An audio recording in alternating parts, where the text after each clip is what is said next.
I was walking to college with a couple of my friends, and a Ferrari drove past. And I said, bro, you see that? And he goes, yeah, what about it? And I said, doesn't that piss you off? I must be about 16. He goes, why? So this dude has 400 G's for a car, 400 grand. I'm walking 4 miles to college because my mom hasn't got any car. He has 400 grand. Do you think he works a job? Do you think he's fucking behind a counter somewhere? He knows something about the world that I don't know. And they were like, well, he's rich. I'm like, yeah, I know. I didn't say he wasn't rich, dummy. I'm saying he knows something about the world I don't know. And I was intrigued, and it angered me. I couldn't sleep for weeks. I was pissed off. Every time I saw somebody with genuine money, I understood that everything I was being told and taught and they were trying to make me believe just simply wasn't true. I was like, this is bullshit. None of these people are getting these things by following the path that the system is trying to make me follow. The average people come to me and say, what do I do? I'm just the average guy. And my only answer is stop being the average guy. It's my only answer. You can't just be the average guy anymore. The idea from the 1950s that you can just be the normal, average, law-abiding, hard-working citizen and you'll have a good life is gone. Any man out here who goes, I'm just going to work hard, do my bit, and obey the laws, and I'll have a good life. No, you won't. No, you will not. Just doing your job is never going to make you rich because you're just going to be taxed into infinity and you're going to stay broke. A lot of the things people are told about how to make money was accurate, but it's no longer accurate. I knew there had to be another way. I knew that just working for money was a paradigm that wasn't true. So I'd say this another thing. I say to people who ask me, they go, Andrew, how do I get rich? And I say, okay, well, you're probably not going to get rich because I bet you're lazy, but let's say you're not lazy. The number one habit that people need to adopt, and this is a habit I had for a very long time, and I've actually recently cleared it from my brain because I've reached a point where peace of mind is worth money. But every single time money is spent, you need to identify how your money was taken. And I say taken because money can't be made. Money is taken. Because the only people who can make money are the government. So if you're a government, you can make money. You can print it from thin air or a bank. But if you're a person, you're not making money. You're convincing other people to give it to you. You're taking money from others. So every single time you spend money on anything, you need to identify how it was taken. And you go and buy a coffee. Don't just go buy the coffee and sit down. Say, why did I buy this coffee? Okay, I really want coffee. Yeah. But then why did I go with this? I thought that's.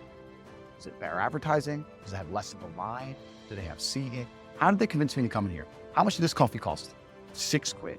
What's the profit margin on it? Probably £5.50, £5.80. Probably by the time the cup probably costs more than the coffee. The coffee was just water. How did they convince me to spend £6 in this place? When you sit there and analyze and you all start to learn little lessons about business, you'll learn about the importance of the signage. You'll learn about the importance of there being no queue. Yeah. So that if you ever run a business, tell you, I say with my business, my people all the time, fast, all the time, quicker. Yeah. Like I have a couple businesses that are physical. I'm like, I don't want to see a line. I don't want to see empty. So it's bad. So when there's lines, you work fast. When we're down to 1 or 2 people, you take your time, you talk to the customer. Keep it so there's like always one person at the thing. Like manage the line. Like people don't think about this stuff. If no one's going to sit and wait in a long ass queue. Maybe some idiots will. People like me will. We've got shit to do, right? My time's worth money. I'm not going to stand and wait in the line. So you have to identify how your money is taken. If you start doing that every single time you spend anything ever, you're going to start to identify business opportunities. And you're going to sit there, you're going to have coffee, and you're going to go, you know what? They could have sold cake and they didn't. Could I outcompete this place? Let's imagine I had the money to start a coffee shop right next door. How would I outcompete them? Well, I'd have cake because they don't have cake. Also, most people in here are businessmen. And the guy serving some dude, no, we need a cute waitress. His ass is fired. We need a chick. Put a chick here, some cake in. Financial Times, business people in. People don't even think about this stuff. They don't use their brain ever. They don't ever look around and realize how they're spending their money. They don't look around and look at which businesses are successful. They don't look around and pay attention to anything. They don't look at the world and all the things that are happening and how it can benefit them. None of it. They don't look at any of it. We talk about network and how important that is. But it's interesting you say about being in the room where people are making, are talking about property deals. I say the same thing. I say this to people. I say, if you're in a room full of ice cream experts, and all they talk about is ice cream, how to make ice cream, their favorite flavor, and the best way to store it, how much it costs to produce, how to transport it, and that's all they talk about is ice cream. Even if you have no interest in ice cream, over a long enough period of time, you're going to end up knowing stuff about ice cream. You're going to end up knowing shit. And you're like, that's double chocolate this, it costs this much, and this is how they moved it. But you're going to know things about ice cream. If you're in a room full of people who only talk about money, then you're going to end up knowing about money. It's exactly the same thing. And network is net worth. Everyone understands this. And people also understand that they're likely to become the sum of the 5 people they spend the most time with. Yeah. But then they hang around with losers. The average person is not sitting around having conversations about the war in Ukraine, the Russian ruble, the financial impact of the war. Me and my team and my network, we're different. Like most people see the news. They watch the news. Okay, yeah, okay. Anyway, me and my team, we're watching the news. Okay, how can that make us money? How can that make me money? How can that make me money? Right. And it's a different attitude. I'm having endless conversations about the financial impacts of the war in Ukraine and whether we think that Russia's going to win or lose. And now the Russian ruble is at an all-time high. The Russian economy is stronger than it's ever been. After crashing at the height of the sanctions, when they took away the sovereign wealth fund of Russia, which is fucking criminal anyway. They did that, it dumped down, and now it's higher than it's ever been. On a currency to get a 3x? Yeah. Like, it's nearly unheard of. People don't talk about these things. I'm a busy man. Like, I don't have time. All these opportunities I've given a little away. I've told a little bit about domain names, a little bit about the Russian ruble, a little bit about stocks, etc. I'm very busy myself, but my network, I have hundreds of people who I talk to all doing this shit. Hey, Tate, have you seen this? And I'll throw him something, he'll throw me something. That's my ecosystem.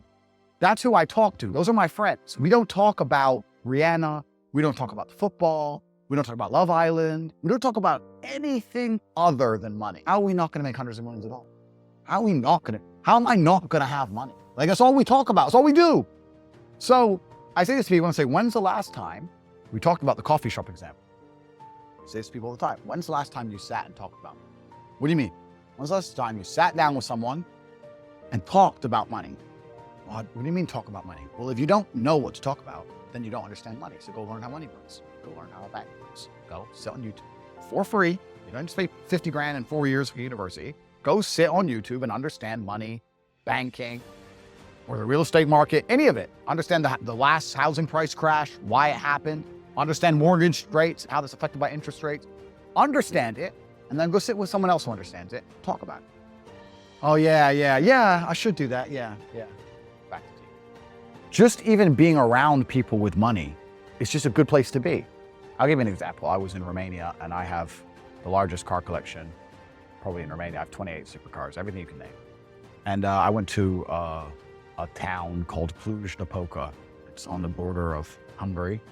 And I drove there in my Chiron, and I parked up, and a kid came up, and he said, "Hey, can I take some photos of your car? I have a car spotting page." Okay, whatever, cool. And he goes, yeah, okay, I'll just be a few minutes to this. So he took a bunch of photos, and he come up to me and goes, "Hey, do you want the photos?" And I was like, "Not really, I've already have photos." And he goes, "Oh yeah, okay. Well, if you want them, here's my email address." And I said to him, "Why do you do this? Like, you spend all day standing around taking photos of other people's cars. Is that not a waste of time?" I thought it was a waste of time, but I was wrong. He goes, "Oh, well, I skipped school and I skipped college because I knew if I take pictures of expensive cars and email them to people, I'll have email addresses of the richest people in Romania." I was like, "You're clever." I ended up hiring him. He works for me now. Yeah. I was like, I like you. He got himself a full-time job that day. So he understood. Be near the money. I have no money. Money's over there. Well, let me get closer to it. No point staying over here on my fucking own. Let me at least get closer to it. That was a 17-year-old kid. I was making 10 grand a month in Romania for me. So like, at least being closer to it so that you're right. People should, even if they haven't got a penny in the world, should be going to these meetings about real estate, about investing, but especially if it's cheap, they should go. Just meet other people who at least have money. Have conversations about money. Talk about it. How are you going to get what you don't talk about? Yeah, you have to be near it, and your network needs to be important. And this is the reason why, and I will do a shameless plug here. Like, you have your speaking events. I think absolutely everybody should go. Even if they have no intention of buying a house, they should be at that fucking speaking event. They should be listening to you and understanding how the real estate market works, and they should be polite to people and courteous and nice. They might make a friend. And they should sit, talk to their friend about real estate.